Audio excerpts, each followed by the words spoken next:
Welcome back, students. So today we will going to discuss some questions on the rate constant, half-life values, and on the application of zero order and first order. Are you sure? So look at the first question. First question is the decomposition of the azoisoprene happens like that. Okay, calculate rate constant if decomposition follows first order kinetic.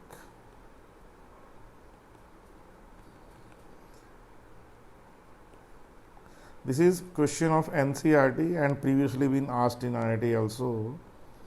Question ये है कि जो एजोआइसोप्रीन है जो आपके सामने लिखा हुआ यहाँ पे, ये डीकम्पोज होकर क्या देगा, हेक्सेन और नाइट्रोजन गैस. ठीक है जी, ये दो चीज़ें आपको यहाँ पे मिल रही हैं, हेक्सेन एंड नाइट्रोजन गैस. तो आपको बताना क्या है, आपको बताना है रेट कांस्टेंट की वैल्यू क्या है यहाँ पे, कैलकुलेट रेट कांस्टेंट, जबकि ऑब्जर्वेशन ये गिवन है आपको. क्लियर आपको ये बात? तो इस ऑब्जर्वेशन को लेके आपने चेक करना है. तो पहले आप लिखिए एजो आइसोप्रेन, लिखिए दोबारा से.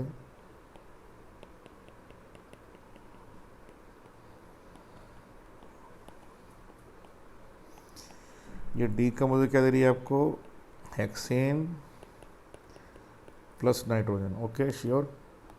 अब आप चेक कीजिए, अगर ये P है तो ये 0 है. तो अगर ये P माइनस एक्स थे कितना हो जाएगा, x प्लस एक्स. तो P टोटल कितना आएगा आपके at any time, P minus x plus x. क्या होगा ये?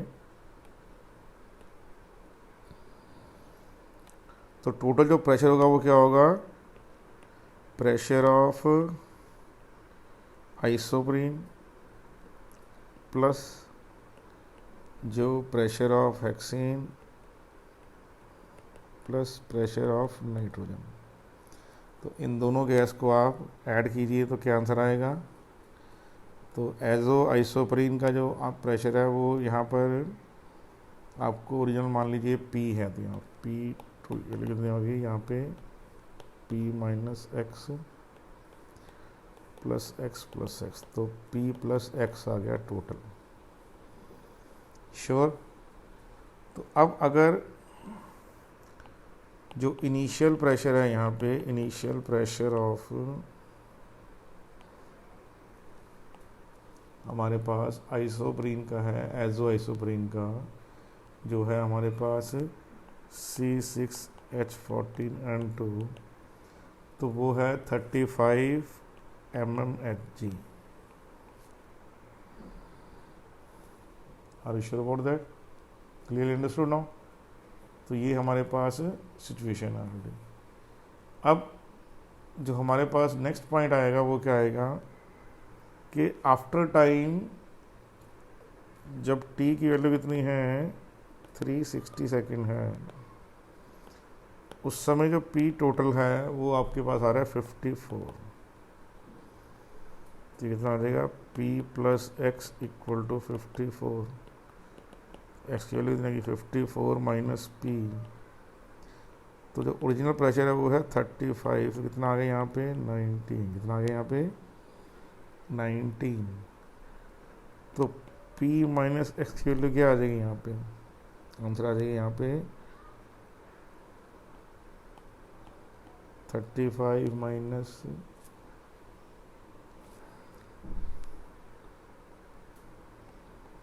19, आंसर आ गया 16. कितना आंसर आ गया, 16.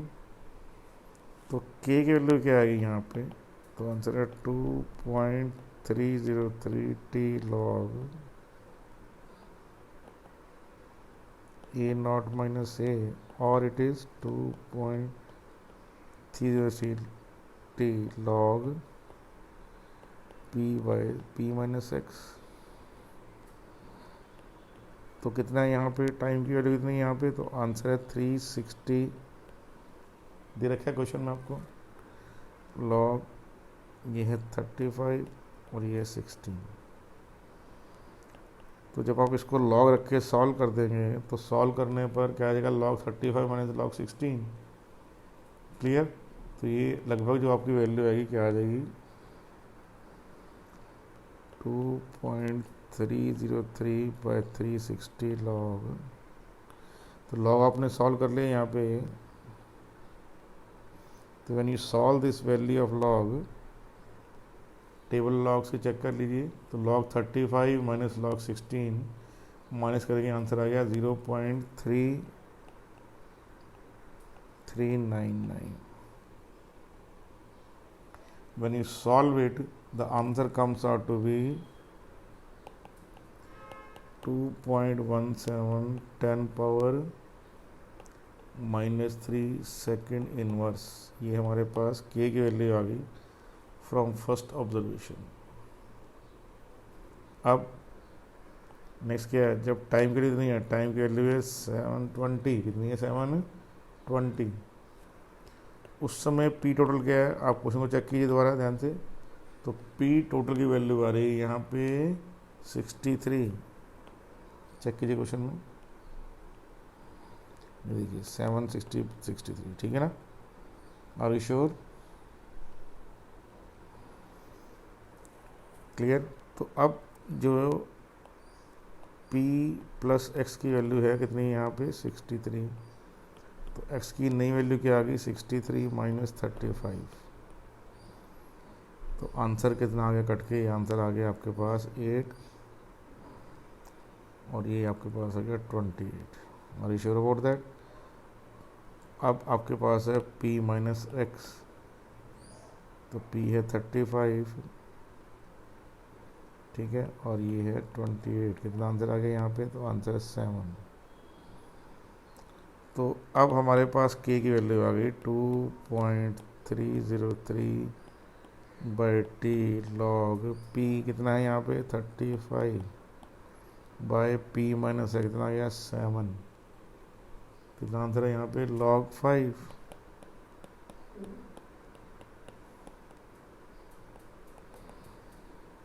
तो log 5 की 0.7 होता है, ठीक है जी।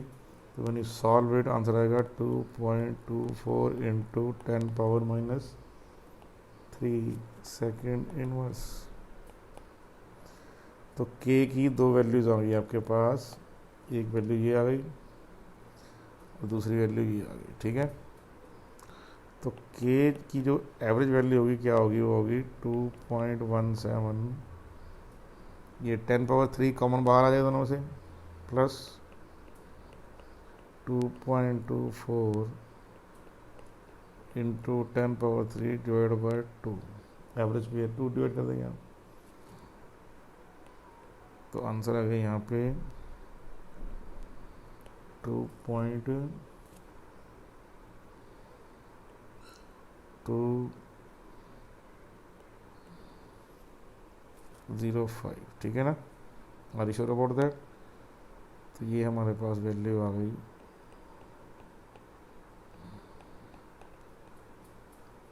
Rate cost no. तो आप चेक कर लीजिए, तो ये लगभग सेम ही आ रही है यहाँ से। Are you sure? क्लियर? तो ये बहुत इम्पोर्टेंट क्वेश्चन है, ये आप चेक कर लीजिए। क्वेश्चन को दोबारा आप चेक कर लीजिए ध्यान से। कैसे क्वेश्चन था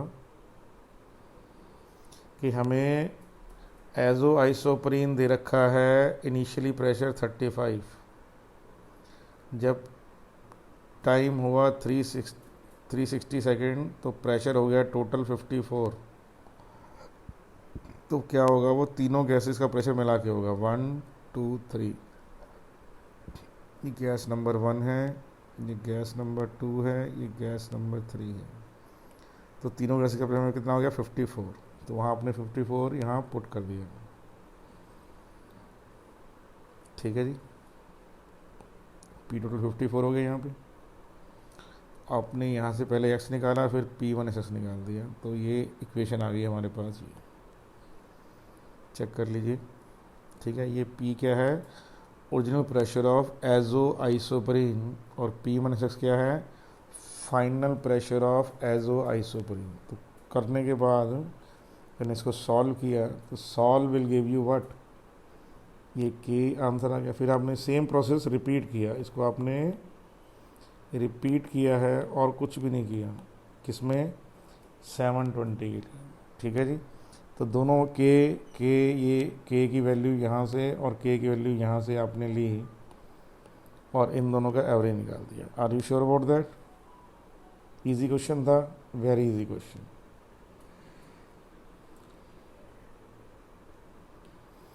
देखिए नेक्स्ट क्वेश्चन भी है बहुत इंपॉर्टेंट क्वेश्चन है ये। कंपाउंड का नाम है सल्फ्यूरल क्लोराइड। क्या नाम है? सल्फ्यूरल क्लोराइड। जो सल्फ्यूरल क्लोराइड है ये थर्मल डिकम्पोजिशन करता है SO2 और Cl2 में। आपको टाइम और प्रेशर गिवन है इसका, दो डिफरेंट टाइम इंटरवल पे। वो कह रहा है बताइए रेट ऑफ रिएक्शन क्या है जब टोटल प्रेशर है 0.65, जबकि जो रिएक्शन है वो फर्स्ट ऑर्डर को फॉलो करता है। Are you okay with the situation?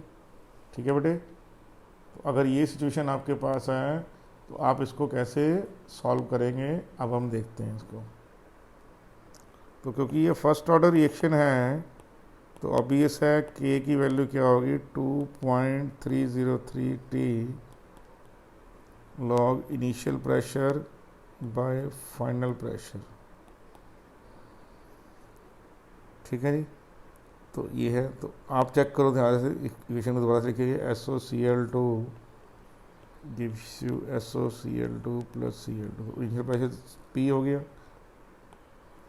After some time X has been decompose, तो यहाँ से X प्रेशर फॉर्म हो गया। तो जो P टोटल है वो हो गया P minus X, that is pressure of sulphuryl chloride plus pressure of sulphur dioxide plus pressure of chlorine. तो माइनस X और प्लस X कैंसिल आउट हो गया। आंसर आ गया P टोटल का आपके पास कितना, P प्लस X। क्लियर? अब जो आपको चेक करना है P प्लस X क्या है, तो इनिशियल प्रेशर आपको गिवन है ये 0.5 है जब T की वैल्यू 0 है। ठीक है, तो P टोटल कितना गिवन है आपको 0.6, कितना गिवन है 0.6। तो P total is 0.6, initial pressure is 0.5, so value of X is what, value of X is 0.1। तो उससे P माइनस इतना आ गया यहाँ पे 0.5 माइनस X, तो 0.4। क्लियर आपको ये बात? तो आंसर आ गया आपके पास K का 2.303 100। यहाँ पर आपके पास टाइम है log initial pressure by final pressure. तो जब आप इसको सॉल्व करेंगे तो log 5 बाय log 4, log 5 0.7 और log 4 0.602। तो सॉल्व करने पर आपके पास आंसर क्या आ गया 2.303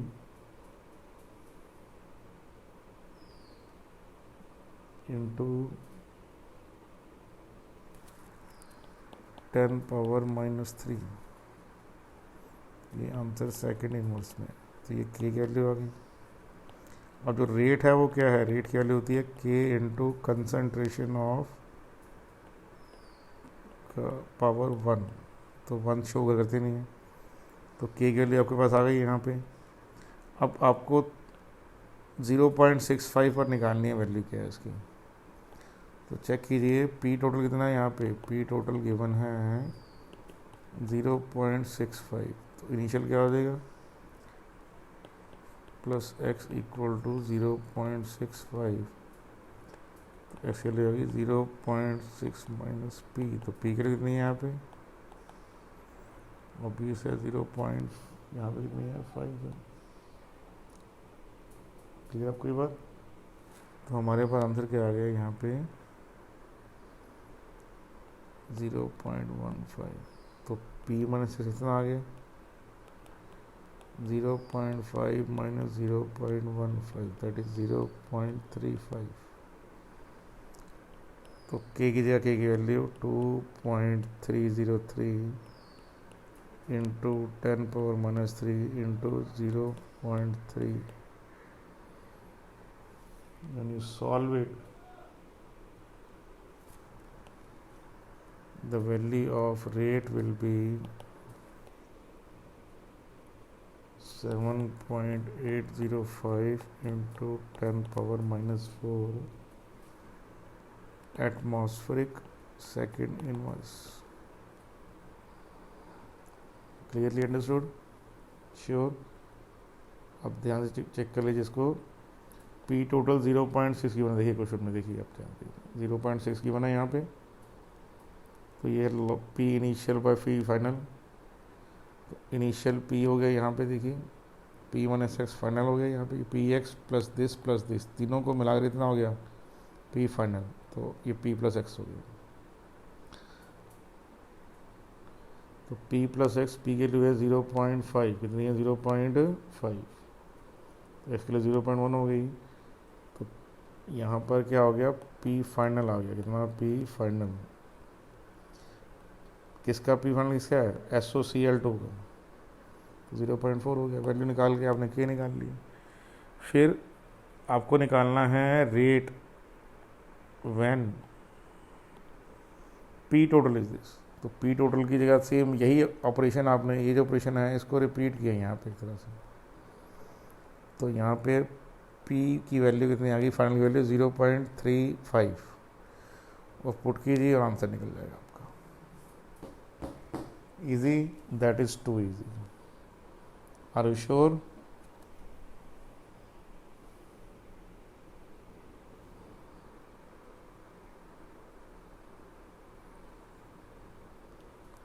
नेक्स्ट क्वेश्चन है, बड़ा ही इंटरेस्टिंग क्वेश्चन है. क्वेश्चन कह रहा है कि एक न्यूक्लियर एक्सप्लोजन हुआ और उसका वन ऑफ द प्रोडक्ट कितना है, स्ट्रोंशियम 90 है,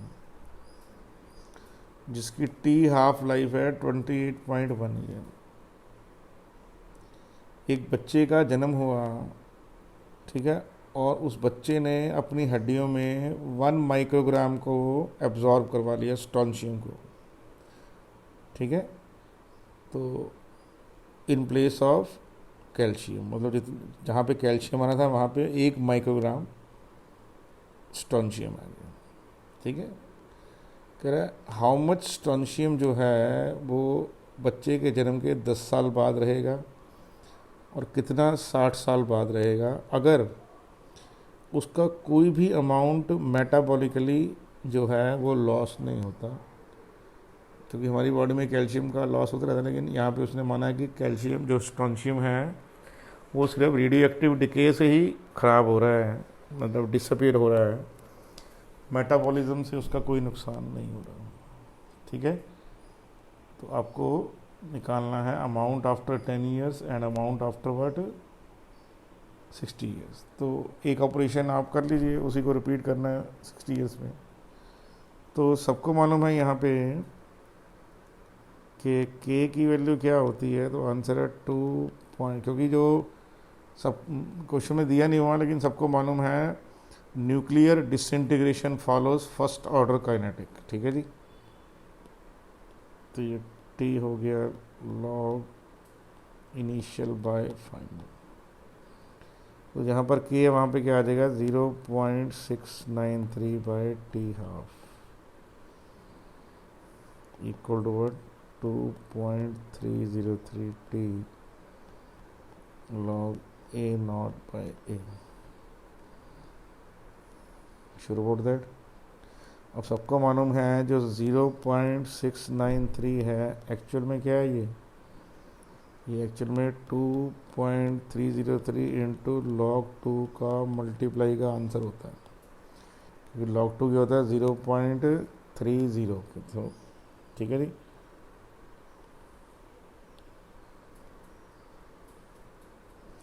तो जहाँ पर 0.693 है वहाँ पे आप ये लगा सकते हैं. क्लियर? तो लगा दिया आपने, तो क्या हो गया ये 2.303 log 2 by t half equal to 2.303 t log A naught by A. तो ये कैंसिल आउट हो गया यहाँ से, देखिए. अब हमारे पास आंसर क्या आ गया, log 2 into T by T half is equal to log of 1 क्या है माइक्रोग्राम, और ए आपको निकालना है। Sure about that? तो log 2 की जगह आपके पास क्या आ गया, log 2 की जगह हमारे पास आ गया 0.301 इंटू आपके पास t है, कितना ईयर है, तो आंसर है यहाँ पे 10 ईयर्स, और t हाफ कितना है, तो आंसर है 28.1 ईयर इक्वल टू log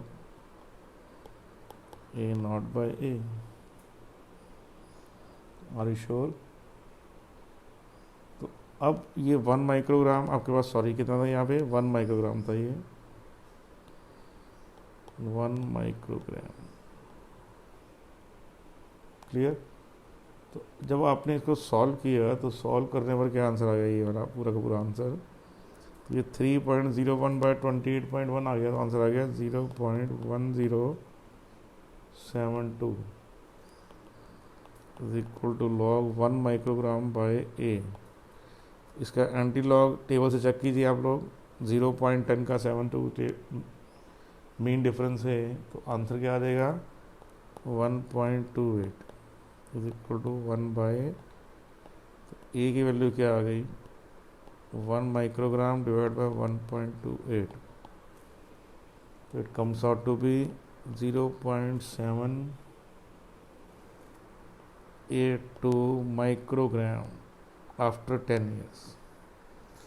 तो उस बच्चे की हड्डियों में जो इनिशियल अमाउंट था 1 माइक्रोग्राम, अब आफ्टर 10 ईयर कितना रह गया, आफ्टर 10 ईयर्स रह गया 0.782 microgram.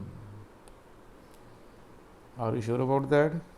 Easy, same to same operation आपने कर लेना, कैसे, by applying what, by applying the, तो आपके पास इक्वेशन आ जाएगी और आप कर लेंगे फॉर 60 ईयर्स, 60 ईयर्स के लिए क्या आंसर आएगा चेक कर लेते हैं। आप सेम इक्वेशन लगाइए,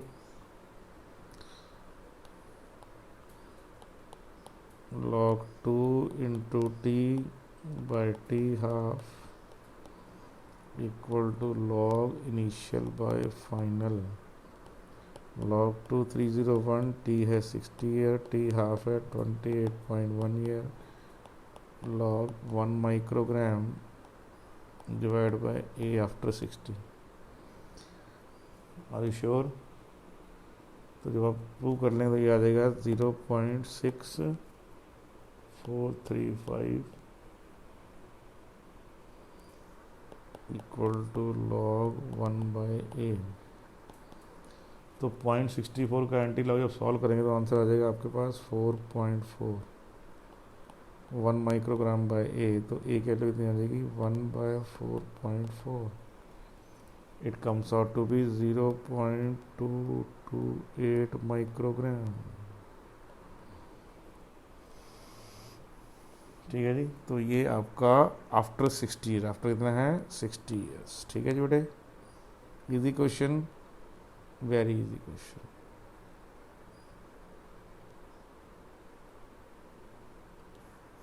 देखिए नेक्स्ट जो क्वेश्चन है उसमें आपको गिवन है कि अमोनिया जो है ये आपके पास डीकम्पोज होके N2 और H2 बन रही है। जो रेट ऑफ द रिएक्शन है उसको हम, आपको पता ही है, आप चाहें तो डिसअपीयरेंस ऑफ रिएक्टेंट में लिखिए या अपीयरेंस लिखिए। तो उसने यहाँ पर क्या किया कि जो डिसअपीयरेंस ऑफ अमोनिया है वो है K1 इंटू अमोनिया। अब चेक करेंगे, स्टोइकोमेट्रिक से डिवाइड नहीं किया उसने, ठीक है। उसी तरह से dN2 dt उसने स्टोइकोमेट्रिक डिवाइड नहीं किया, वैसे खैर कर भी नहीं तो क्या है 1 है वहाँ पे, तो वो है K2 अमोनिया। और अपीयरेंस ऑफ H2 है, यहाँ भी स्टोइकोमेट्रिक डिवाइड नहीं किया, चेक कर लीजिए आप। तो जब ऐसे लिखा हो तो ये होगा disappearance of ammonia, appearance of nitrogen, appearance of hydrogen. तो कह रहा है इन जो K1 K2 K3 में रिलेशन में जो भी रिलेशन है वो आप लिखिए। तो अगर मैं आपसे बोलूँ बेटे इसका रेट ऑफ रिएक्शन लिखिए, तो आप कैसे लिखेंगे, आप बोलेंगे सर रेट ऑफ रिएक्शन है यहाँ पे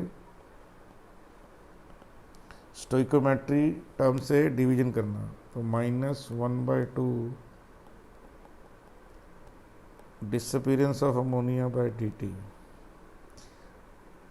1/1 तो लिखने की जरूरत नहीं है, अपीरेंस ऑफ N2, 1/3 क्योंकि स्टोइकोमेट्री में 3 है यहाँ पे, 1/3 अपीरेंस ऑफ हाइड्रोजन। ये रेट ऑफ रिएक्शन है, ठीक है, ये रेट ऑफ रिएक्शन है यहाँ पे। क्लियर बेटा आपकी बात।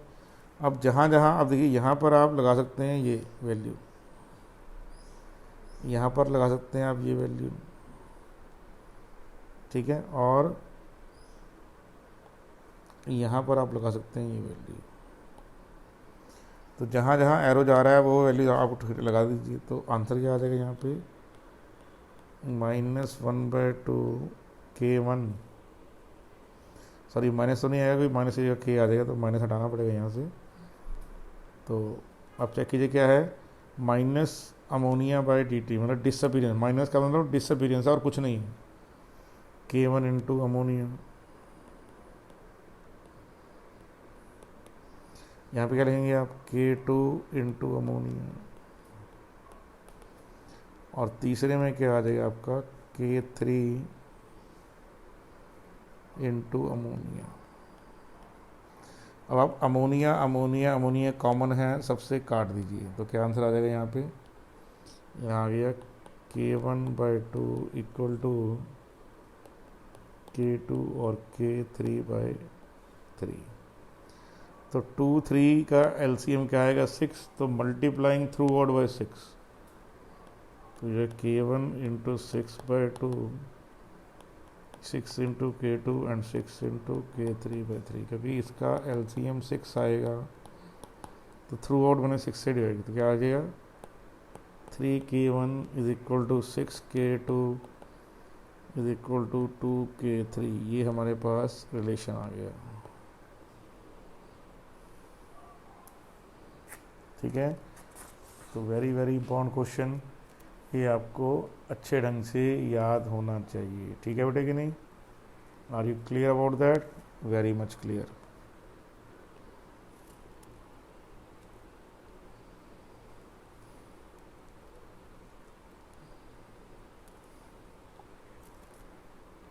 देखिए ये बड़ा इंटरेस्टिंग क्वेश्चन है, यहाँ पे कह रहा है एक फर्स्ट ऑर्डर का रिएक्शन है, N2O5 decompose to NO2 plus O2, decomposition के 30 मिनट बाद, स्टार्ट होने के 30 मिनट, जब स्टार्ट हुआ है, ज़ीरो पर कुछ नहीं दे रखा, जब स्टार्ट हुआ है तो 30 मिनट बाद क्या है, टोटल प्रेशर है 284.5, और जब कंप्लीट डिकम्पोजिशन हो गई है तो प्रेशर है 584.5। क्लियर आपको ये बात। तो आपको क्या बताना है, आपको बताना ये है कि रेट कांस्टेंट क्या है इक्वेशन का। तो पता लग गया, जो P इन्फिनाइट है क्या है, वो है 584.5 mm ऑफ Hg। क्लियर निकले आपको बेटे, ठीक है। तो अब एक पॉइंट आपको यहाँ पर समझ आना चाहिए कि 2 मोल इनिशियल गैस है, वो आपको 5 मोल्स ऑफ फाइनल गैस दे रही है, ठीक है नहीं। Are you sure about that, कि 2 मोल जो इनिशियल गैस थी आपको 5 मोल क्या दे रही है, फाइनल, ठीक है बेटा कि नहीं। Are you sure about that. तो इसका मीनिंग क्या हो गया, इसका मीनिंग ये हो गया कि इनिशियल प्रेशर कितना होगा उसका, गैस का, तो उसका इनिशियल प्रेशर होगा 2/5 ऑफ P इन्फिनिटी। तो दोबारा समझिए, 2 मोल इनिशियल गैस आपको 5 मोल फाइनल गैस दे रही है, ठीक है ना। क्लियर नहीं है आपको, are you sure about that. तो इसका मतलब क्या हो गया, जो पार्शियल प्रेशर ऑफ N2O5 का है कितना होगा, वो होगा 2/5 of P infinity. Are you sure about that? Clear? तो यहाँ पर क्या आंसर आ जाएगा? यहाँ पे आ जाएगा P इनिशियल,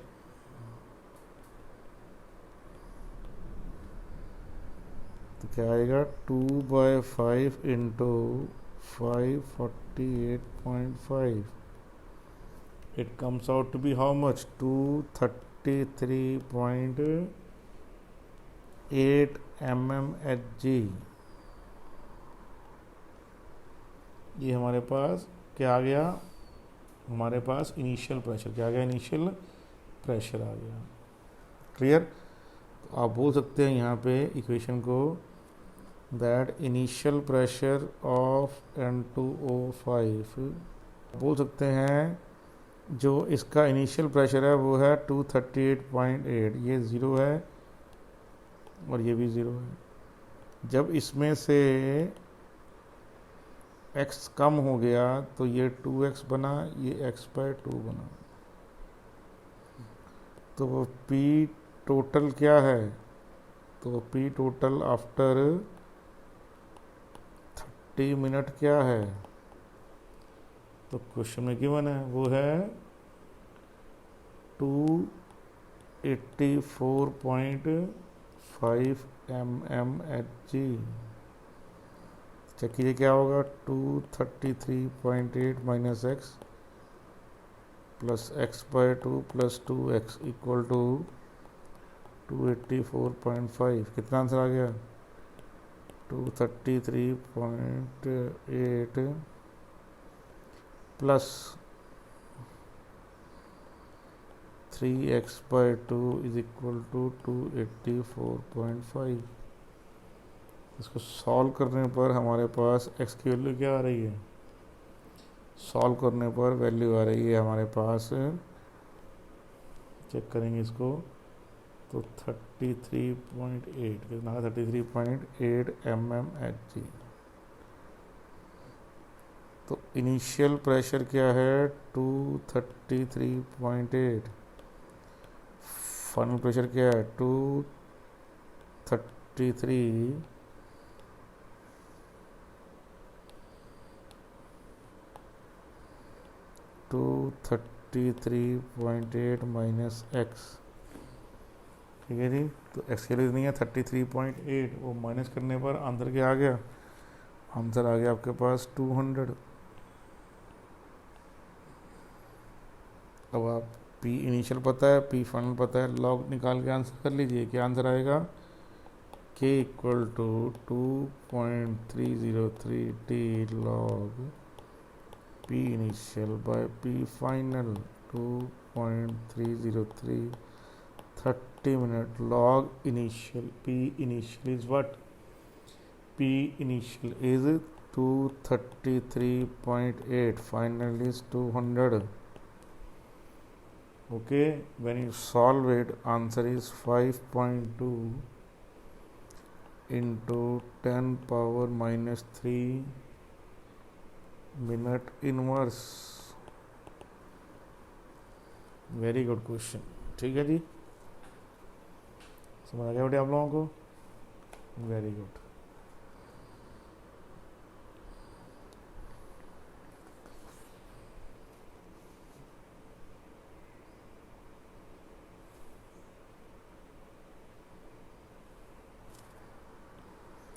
अब देखिए क्वेश्चन है यहाँ पे, बहुत इंटरेस्टिंग क्वेश्चन है. एक जीरो ऑर्डर का रिएक्शन है जिसमें A gives you twice of B. K की वैल्यू ये है 2 इंटू 10 पावर माइनस 6 मोलर पर मिनट. इनिशियल है 10 मोलर कंसंट्रेशन. किसका? मतलब 10 मोल पर लीटर फॉर A. क्या बताइए 2 दिनों बाद A की कंसंट्रेशन क्या होगी? और दूसरी इंपॉर्टेंट बात, ये रिएक्शन कब तक चलेगा? ठीक है, क्लियर आपको ये बात? तो ये दो क्वेश्चन हैं, ये आपको करने हैं. क्लियर? आप सबको मालूम है जीरो ऑर्डर में KT की वैल्यू क्या होती है? तो आंसर है A0 minus A. Clear? Clear आपको ये बात? तो ये जीरो ऑर्डर की क्वेश्चन है. तो यहाँ पे वो टाइम पूछ रहा है आफ्टर 2 days। तो 2 days में यहाँ पे देखिए मिनट इनवर्स में के, तो वैल्यू सेम करने के लिए तो डे में होती हैं 24 घंटे और 1 घंटे में होती हैं 60 मिनट। तो ये टाइम की वैल्यू आ गई यहाँ पे। तो के है 2 × 10⁻⁻6। टाइम कितना आ जाएगा यहाँ पे 2 × 24 × 60। इनिशियल का 10 है, फाइनल ए निकालनी है आपको। ठीक है जी, क्लियर आपको। तो ए यहाँ आ जाएगा और ये आंसर आ जाएगा 10 - 2 × 24 × 60 × 2 × 10⁻⁻6। तो आप इसको सॉल्व करेंगे, आंसर का 9.994 मोलर। 2 दिनों बाद, कितने दिनों बाद? 2 दिनों बाद। तो ये पॉइंट बहुत इंटरेस्टिंग है यहाँ पे। ऐसे क्वेश्चन में यही क्योंकि ऐसे क्वेश्चन में यही है, यूनिट्स को डिफरेंट करके वो आपको तंग कर सकता है। इसके अलावा और कोई तरीका है नहीं तंग करने का। ठीक है, फिर बोल रहा है when the reaction is complete. अब जब रिएक्शन कंप्लीट होगा तो क्या होगा? कंसंट्रेशन ऑफ ए 0 हो जाएगी, ये वैल्यू 0 होगी। ठीक है, तो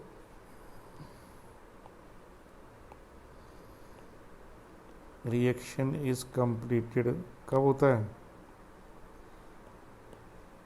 व्हेन कंसंट्रेशन ऑफ ए 0। तो टी निकाल लीजिए, तो आंसर आएगा A0 - A/K।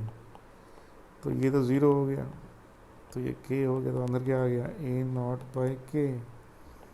तो A0 है 10 मोलर, K के लिए कितनी है बेटे? 2 × 10⁻⁻6। तो आंसर आ जाएगा यहाँ पे 5 × 10⁻6 मिनट्स। डेज निकालने हैं तो इसको आप 24 × 60 से डिवाइड कर दिए, आपका आंसर डेज में आ गया। Are you okay with the situation? ठीक है बेटे, easy, that is too easy.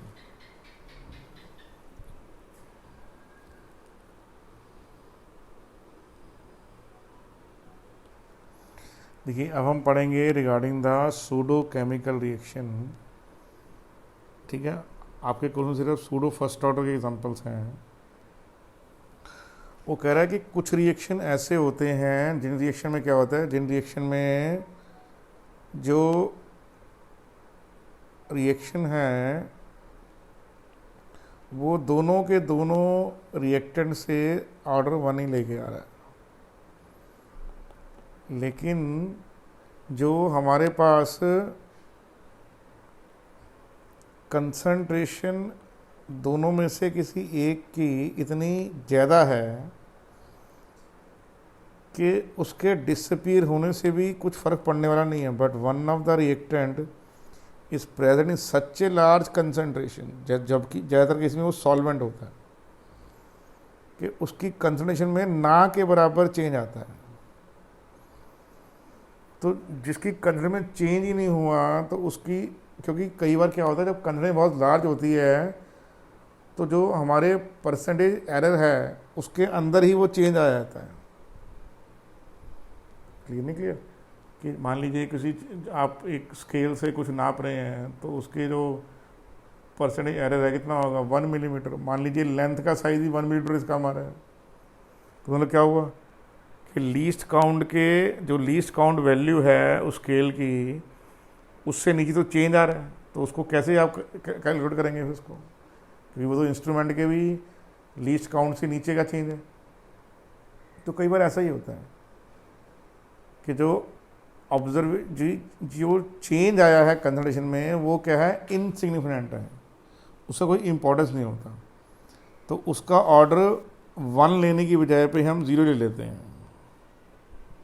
Clear नहीं? या नेग्लेक्ट कर देते हैं। और you sure about that?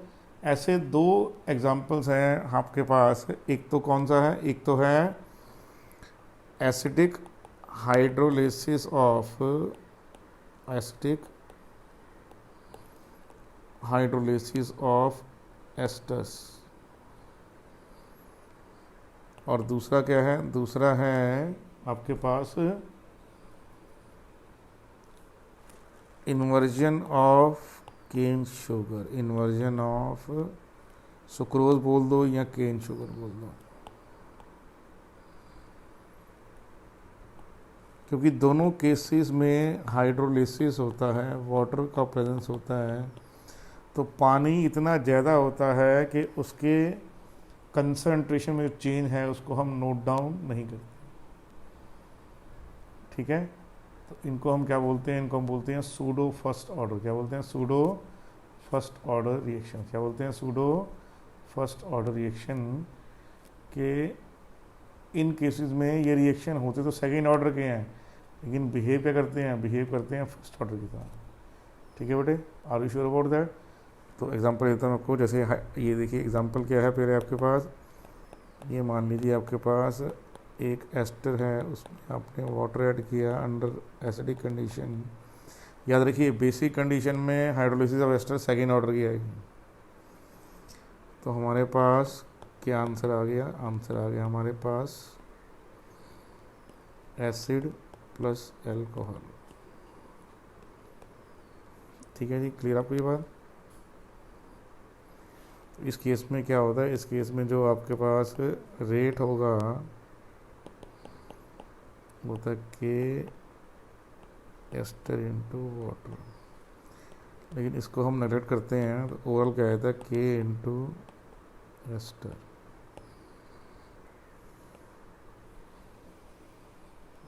Are you sure about that?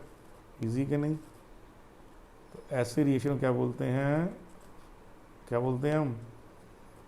Pseudo first order. क्या बोलते हैं? सूडो फर्स्ट ऑर्डर, कि the reaction appears to be second order but follows the first order kinetic. ठीक है, तो इनको बोलते हैं सूडो फर्स्ट ऑर्डर रिएक्शन। क्या बोलते हैं? Pseudo first order reaction. Are you okay? ऐसे सेम टू सेम किसका हो जाएगा? सेम टू सेम शुगर का हो जाएगा, कि आपके पास केन शुगर है मान लीजिए। ठीक है जी, उसमें आपने वाटर ऐड कर दिया है इन पैंस ऑफ H प्लस, तो आंसर आ गया ग्लूकोज,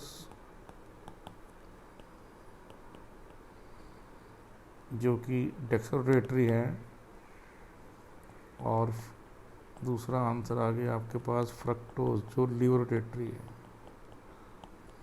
याद रखिए इस बात को, इसलिए इसको इन्वर्जन ऑफ केन शुगर बोलते हैं। दोबारा बोल दूँ आपको, ग्लूकोज डेक्सोरेटरी है, शुगर भी डेक्सोरेटरी है, ठीक है, लेकिन जो फ्रक्टोज है लीवरोटेटरी है। लेकिन जो लीवरोटेशन है फ्रक्टोज का, वो दोनों के डेक्स्ट्रो रोटेशन से ज़्यादा होता है, इसलिए इस रिएक्शन का नाम ही होता है इन्वर्जन ऑफ केन शुगर। क्या होता है? Inversion of cane sugar. दोनों केसेस में वाटर बहुत ज़्यादा एक्सेस में है। क्या है? बहुत ज़्यादा क्या है? एक्सेस में है यहाँ पर। ये पॉइंट क्लियर है बेटे आपको? तो इस केस में रेट की वैल्यू क्या हो जाएगी? रेट हो जाएगा आपके पास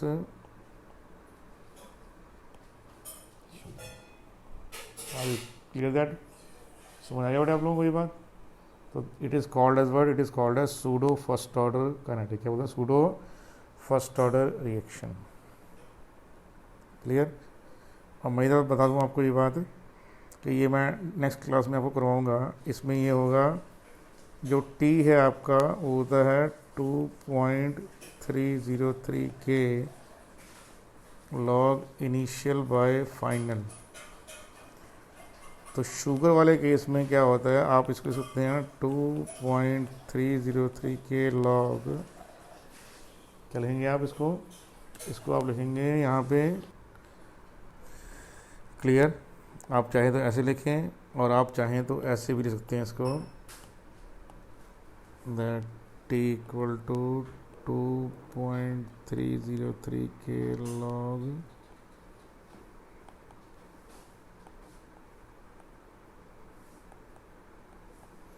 चाहे ऐसे लिखते हैं चाहे ऐसे लिखते हैं, कोई फर्क नहीं पड़ने वाला overall reaction. Are you okay with that? ठीक है। आर इन्फिनिटी क्या है? रोटेशन एट इन्फिनाइट टाइम, मतलब 24 आवर के बाद। और आर नॉट क्या है?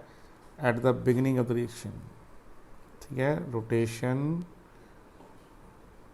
At the infinite time that is after 24 hours, R0 क्या है ये, रोटेशन ऑब्जर्व्ड, ऑप्टिकल रोटेशन मतलब होता है, ऑप्टिकल एक्टिविटी पढ़ी है ना आपने, उसमें ऑप्टिकल रोटेशन ऑब्जर्व्ड आफ्टर, ये टाइम टी पर है, ये टाइम टी पर है, ये टाइम इन्फिनिट है।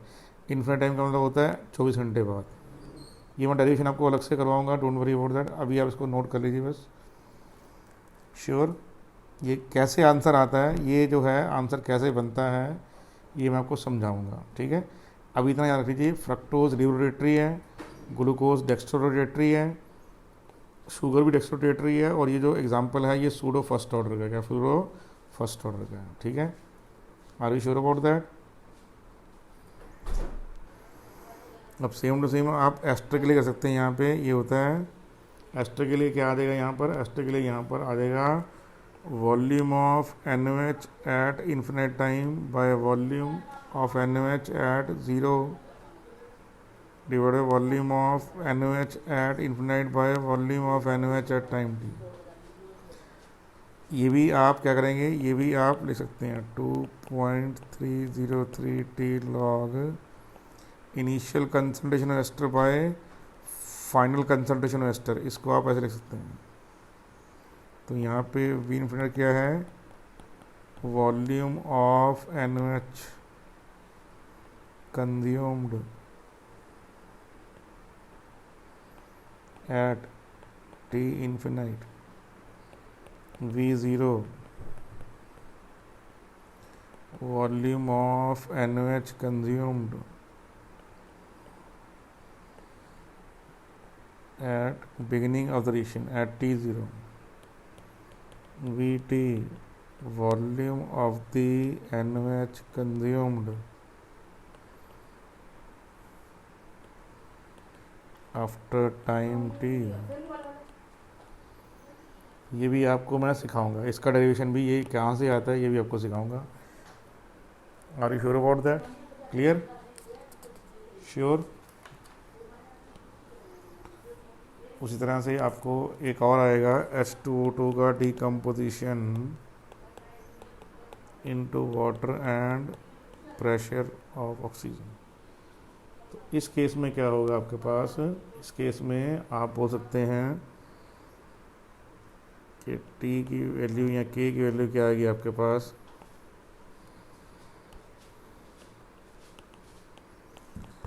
2.303 log volume of oxygen at infinite divide by volume at infinite minus volume at T. तो ये वी इन्फिनाइट क्या है, volume of O2 at time infinite. Infinite time मतलब क्या होता है, very very long time, that is 24 hours. V T क्या होगा बेटा यहाँ पे, तो वी टी यहाँ पे क्या होगा, वी टी यहाँ पे होगा, वी टी क्या है, volume of the O2 after time T.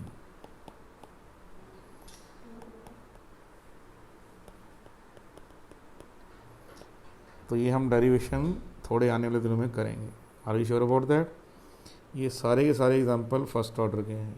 Pseudo first order के एग्जांपल तो बहुत इंपॉर्टेंट है, रट्टे मार लेने हैं आपको। Are you sure about that? How these examples come, ये कैसे वैल्यू चेंज करके आते हैं, I will show you in the next class. ठीक है बेटे, ओके।